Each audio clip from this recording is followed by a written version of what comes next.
This video will show how a standard pin and tumbler lock can be picked with hairpins, just like it's been done in nearly every spy movie ever made.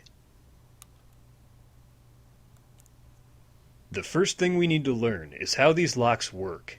In a pin and tumbler lock like this, which is the most common type of lock in use today, a series of pins cut at different lengths prevent the barrel of the lock from turning unless each pin is pressed up to the exact right height.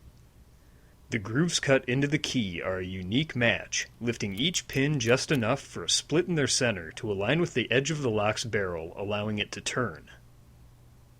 To open this lock without the key, I need to make two simple tools: the actual pick that I will use to manipulate the pins, and also a small lever that will allow me to apply rotational pressure to the barrel.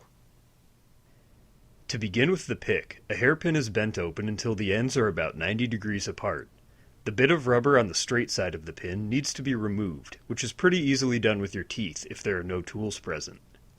The end of the pick now needs a slight bend, which can be done by pushing it into the lock itself and applying pressure like so.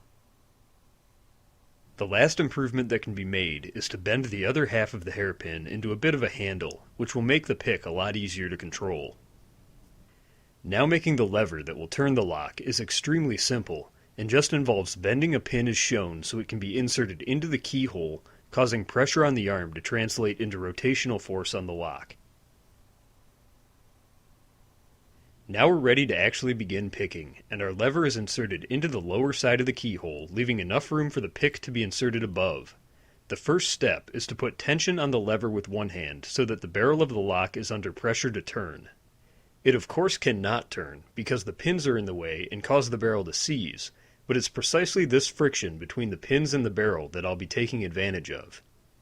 Keeping tension on the barrel, the pick is inserted, and the first thing to notice is that even though the lock is under pressure, some of the pins still move up and down freely. Because of inherent imperfections in all locks, only one or two pins will ever bind against the barrel at the same time. For now, the pins that easily raise and fall can be ignored, and our focus should be on finding one that is currently seized. Seized pins can be identified by one at a time feeling each pin with the end of the pick, pressing them up slightly and letting them fall again. When we find a seized pin, it will behave differently, being much harder to push up than the rest, assuming you are keeping constant pressure on the lever this whole time.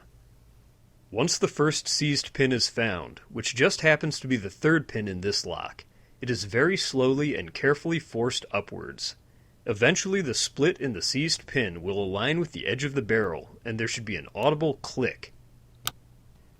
The click is the sound of the barrel suddenly being allowed to rotate forward very slightly before hitting and seizing on one of the other pins.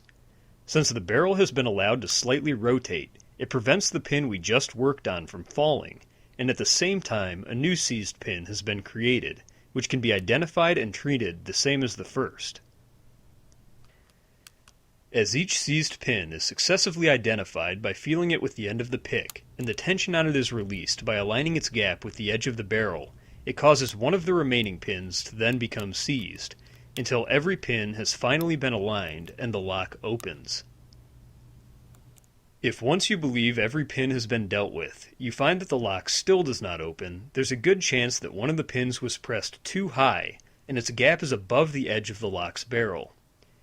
If this happens, there's a chance that reducing the tension on the lever will cause the offending pin to fall into alignment and allow the lock to open, but it may also allow other pins to fall, which could require starting over. In this video, I used a transparent practice lock so you could see what I'm doing on camera, and there are a number of other practice locks like this that can be purchased online. For this skill to be of any use in a real situation though, it's important to be able to identify and adjust seized pins by feel and sound alone, as real locks don't usually come with transparent sides. Both of the tools that I made in this video could also potentially be formed out of a single hairpin by breaking it in half, but doing so would not leave enough extra to bend a handle for the pick, and would also result in a lever only half as long. Because of these things, using an individual pin for each tool as I demonstrated here is far easier than trying to use just one, but it is possible with enough practice. This project was made in part as a collaboration with All Time Numbers, who have made their own video to go along with this one. All Time Numbers is a brand new channel from All Time Tens with quite a few great videos out already. You can check them out by clicking on the icon on screen now or through the link in the video description below. If you'd like to see more of my own videos, you can find them on my YouTube channel, NightHawkInLight. Thanks for watching.